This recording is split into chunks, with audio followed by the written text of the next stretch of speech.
Hello दोस्तों, मेरे प्यारे से यूट्यूब चैनल में स्वागत है। आज हम केमिकल इक्विलिब्रियम क्लास 11 का एक नया टॉपिक स्टार्ट करेंगे। टॉपिक का नाम है कॉमन आयन इफेक्ट।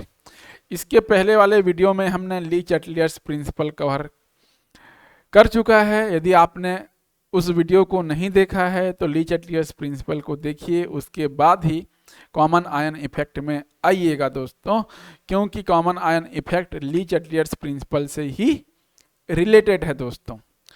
तो बिना वक्त गवाए चलिए स्टार्ट करते हैं कॉमन आयन इफेक्ट। तो कॉमन आयन इफेक्ट होता क्या है, सबसे पहले इसका डेफिनेशन ही देख लीजिए। डेफिनेशन है the separation of degree of dissociation of a weak electrolyte by the addition of a strong electrolyte having a common ion. ये हमारा डेफिनेशंस है। अब इसका मतलब क्या होता है, देखिए दोस्तों, मतलब इसका ये है कि मान लीजिए दो इलेक्ट्रोलाइट हैं। चलो मैं एक ले लेता हूँ वीक इलेक्ट्रोलाइट, चलो HCN ले लेता हूँ। यदि इसको मैं पानी में डिजोल्व करूँ तो ये H+ आयन NCN- आयन बनाएगा दोस्तों। इसी प्रकार से एक स्ट्रॉन्ग इलेक्ट्रोलाइट KCN ले लेता हूँ और KCN को डिजोल्व करूँ तो ये K+ CN- आयन बनाएगा दोस्तों। जब इन दोनों इलेक्ट्रोलाइट की मैं कंपेरिजन करूँ तो CN- एक कॉमन आयन है। अब ये कॉमन आयन क्या करेगा, इंक्रीज करेगा। जो भी हमारा बीकर है उस बीकर में CN- आयन इंक्रीज हो गया। CN- आयन इंक्रीज हो गया जो कि कॉमन आयन है। तो ये अब क्या करेगा, क्योंकि कंसंट्रेशन ऑफ CN- इंक्रीज हो गया तो यहाँ पर जो रिएक्शंस को ये back side, reverse side, back side जो है ये मूव करेगा, हेल्प करेगा, मूव करेगा। लेफ्ट साइड में ये शिफ्ट हो जाएगा रिएक्शन। क्यों शिफ्ट हुआ लेफ्ट साइड में, क्योंकि यहां पर कॉमन आयन CN- आयन है। अब what is a common ion, देखो, an ion that common to both the weak and strong electrolyte in a solution, that is a common ion. अब formic acid और acetic acid देख लो। Formic acid HCOOH और acetic acid में देखूं तो CH3COOH। ये हमारा फार्मिक एसिड और एसिटिक एसिड का फार्मूला है। अब दोनों में कॉमन आयन कौन कौन सा है, कॉमन आयन यहाँ पर H+ आयन है। कॉमन आयन क्या है हमारा, H+ आयन है। तो उसके कारण क्या होगा, रिएक्शंस लेफ्ट साइड में चला जाएगा, बैक डायरेक्शंस में चला जाएगा उसी को। तो कॉमन आयन के कारण हुआ। क्लियर है दोस्तों, इसी को हम लोग बोल देते हैं कॉमन आयन इफेक्ट बोल देते हैं। तो डेफिनेशंस और एग्जांपल्स आप लिख लेना दोस्तों। उसी प्रकार से based on Le Chatelier's principle क्या बोलता है, adding common ion shifts equilibrium towards to the left, this reduces ionisation of the weak electrolyte. जो वीक इलेक्ट्रोलाइट का आयोनाइजेशन है वो क्या हो जाता है, डिक्रीज हो जाता है कॉमन आयन के कारण। तो एक एग्जाम्पल तो हमने HCN और KCN का देख लिया। एग्जाम्पल नंबर 2 देख लेते हैं। एग्जाम्पल नंबर 2 में लिख लेता हूं अमोनियम हाइड्रोक्साइड। अमोनियम हाइड्रोक्साइड ये जो है वाटर में ammonium plus and OH- ion देता है। यदि मैं इसी में अमोनियम क्लोराइड को डिजोल्व करूं, NH4Cl को डिजोल्व करूं, तो ये देता है हमें NH4+ ion and Cl- ion देता है। अब यहाँ पे कॉमन आयन कौन सा है, कॉमन आयन हमारा हो जाएगा NH4+ आयन। ये हमारा कॉमन आयन है। अब इस कॉमन आयन के कारण क्या हो जाएगा, ये जो रिएक्शंस है वो लेफ्ट साइड में चला जाएगा, बैक डायरेक्शन में चला जाएगा कॉमन आयन के कारण। क्योंकि कॉमन आयन के कारण इसकी कंसंट्रेशन क्या हो जाएगी, इंक्रीज हो जाएगी, अतः यह रिएक्शन बैक डायरेक्शन में चला जाएगा। क्लियर है दोस्तों, ली चैटलियर्स प्रिंसिपल यही करता है, यही कहता है, यही होता है हमारा ली चैटलियर्स प्रिंसिपल। अब एक कॉन्सेप्ट और है पीएच का, इफेक्ट ऑन पीएच। मतलब ली चैटलियर्स प्रिंसिपल के अकॉर्डिंग यदि मैं कॉमन आयन में इंक्रीज करूं, कॉमन आयन को इंक्रीज करूंगा तो पीएच में क्या चेंज होगा, देखो, adding a salt with common ion to a weak acid increase, common ion pH increase हो जाएगा। मतलब एक ऐसा साल्ट लेता हूं जिसमें कॉमन आयन प्रेजेंट हो, कॉमन आयन प्रेजेंट हो दोस्तों, सॉरी यहाँ पे स्पेलिंग मिस्टेक है। तो कॉमन आयन कोई भी कॉमन हो तो क्या हो जाएगा, पीएच यहाँ पे इंक्रीज हो जाएगा। और for weak bases pH decreases with addition of common ion. Common ion यदि मैं इंक्रीज करता हूं तो पीएच डिक्रीज हो जाता है वीक बेस के लिए, और वीक एसिड के लिए इंक्रीज होता है पीएच। वीक एसिड के लिए पीएच इंक्रीज होगा और वीक बेस के लिए पीएच डिक्रीज होगा। कॉमन आयन को ऐड करूंगा, कोई एक ऐसा साल्ट ऐड करूंगा, तो इस कॉन्सेप्ट को भी आप याद रखेंगे। क्लियर है दोस्तों, इसको भी आप ध्यान में रखेंगे। मैं आपको क्वेश्चंस के थ्रू ये सारे कॉन्सेप्ट क्लियर करूंगा। तो हम लोग क्या करेंगे, सीधा क्वेश्चन देखेंगे, वो भी एमसीक्यू।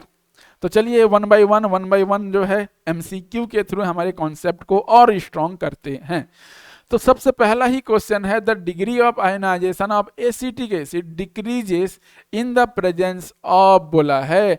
तो एसिटिक एसिड का फार्मूला CH3COH होता है। अब the degree of ionisation decrease कब होगा, जब उसमें कोई कॉमन आयन वाला इलेक्ट्रोलाइट उसमें ऐड करूंगा। तो यहाँ पे CH3CO- प्लस H+ होगा। अब देखो यहाँ पे कॉमन आयन कौन किस में प्रेजेंस है, ऑप्शन नंबर बी में प्रेजेंस है। ये जो सोडियम एसीटेट है ये किस में चेंज हो जाएगा, CH3COO- में चेंज होगा और प्लस सोडियम प्लस देगा। तो कॉमन आयन दोनों में प्रेजेंट है। ये देखो CH3COONA, ये जो है चेंज क्या देगा, एसीटेट आयन देगा। अब ये एसीटेट आयन कॉमन हो गए तो डिग्री ऑफ आयनाइजेशन को क्या कर देगा, डिक्रीज कर देगा।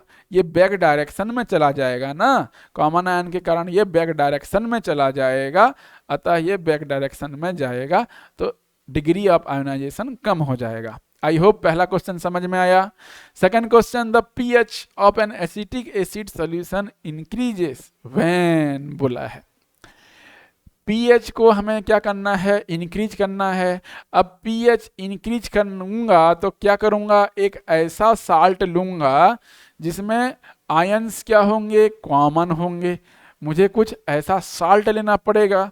अब साल्ट कौन कौन से हैं, देखो ए तो जो है हमारा साल्ट है नहीं, बी हमारा साल्ट है नहीं, वाटर हमारा साल्ट है नहीं, तो साल्ट कौन सा है, सोडियम एसीटेट आयन है हमारा। तो ऑप्शन नंबर सी हमारा करेक्ट हो जाएगा।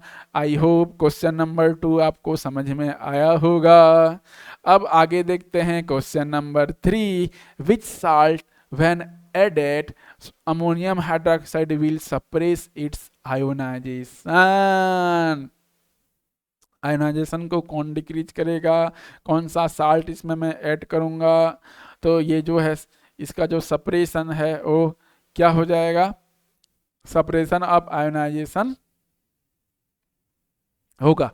तो यहाँ पे देखो NaCl होगा, अमोनियम क्लोराइड होगा, पोटेशियम हाइड्रोक्साइड होगा या सोडियम हाइड्रोक्साइड होगा। तो हमें कॉमन आयन देखना है। अब कॉमन आयन में सारे कॉमन आयन हैं, ABCD सारे के सारे में कॉमन आयन हैं इस अमोनियम हाइड्रोक्साइड के लिए। तो क्या सारे के सारे आयन्स इस रिएक्शंस को बैक डायरेक्शंस में लेके जाएंगे, नहीं दोस्तों। अमोनियम प्लस NOH- आयन होगा ये। यहाँ पे जो करेक्ट आंसर होगा वो ऑप्शन नंबर बी होगा। ऑप्शन नंबर बी हमारा करेक्ट हो जाएगा। इस NH4Cl जो है ये अमोनियम प्लस और Cl- आयन देगा, तो यहाँ पे कॉमन आयन है NH4+ आयन, तो ये रिएक्शन को बैक डायरेक्शन में लेके जाएगा दोस्तों। तो यहाँ पे ऑप्शन नंबर बी करेक्ट हो जाएगा। लेकिन आपके मन में तो आता होगा NaCl भी हो सकता है, NaCl तो होगा नहीं, कॉमन आयन है नहीं। KOH और सोडियम हाइड्रोक्साइड हो सकता है, नहीं।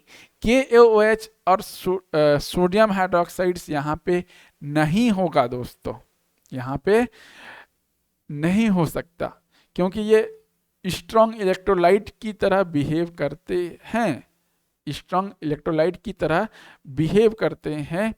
तो KOH और NOH तो यहाँ पे नहीं हो सकता। तो ऐसा नहीं है कि नहीं यहाँ पे कॉमन आयन है तो ये भी बैक डायरेक्शन में लेके जाएगा, ऐसा नहीं होता। तो सी और डी हमारा आंसर नहीं हो सकता, केवल बी और बी हो सकता है। अब देखो question number 4, which of the following will decrease the solubility of silver chloride. Silver chloride के सॉल्युबिलिटी को कौन डिक्रीज करेगा?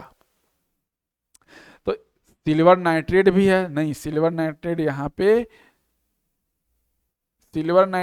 पे नहीं होगा, सोडियम नाइट्रेट यहाँ पे नहीं होगा।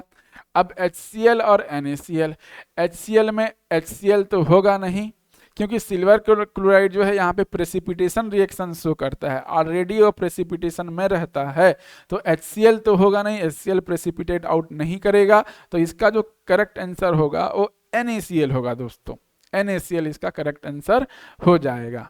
अब देखो 5वां क्वेश्चन है, the common ion effect is not observe in, कहाँ पे ऑब्जर्व नहीं होगा?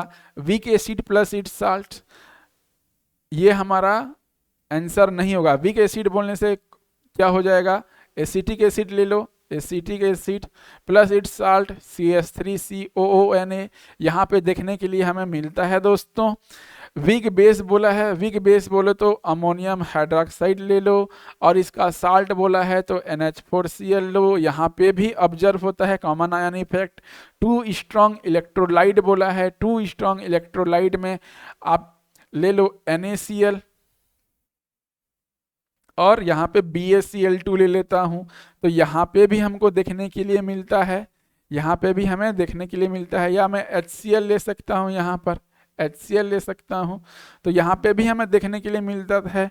लेकिन weak base plus strong acid, weak base plus strong acid में यहाँ पे देखने के लिए नहीं मिलेगा, अतः ऑप्शन नंबर डी हमारा करेक्ट हो जाएगा, क्योंकि यहाँ पे नो कॉमन आयन हो जाएगा। यहाँ पर वीक बेस कोई भी ले लो, अमोनियम हाइड्रोक्साइड ले लो, स्ट्रॉन्ग एसिड ले लो, HCl ले लो, यहाँ पे कोई भी कॉमन आयन नहीं है, तो ऑप्शन नंबर डी हमारा करेक्ट हो जाएगा दोस्तों। आई होप ये सारे के सारे क्वेश्चंस आपको समझ में आए होंगे, कॉमन आयन इफेक्ट का कॉन्सेप्ट आपको समझ में आया होगा। यदि आपको समझ में आया है तो चैनल को लाइक कीजिए, शेयर कीजिए और सब्सक्राइब कर दीजिए दोस्तों। तो मिलेंगे हम अपने अगले लेक्चर्स में आयनिक इक्विलिब्रियम के साथ। तो यहाँ पे केमिकल इक्विलिब्रियम का पार्ट जो है फिनिश होता है दोस्तों। तो thank you all of you.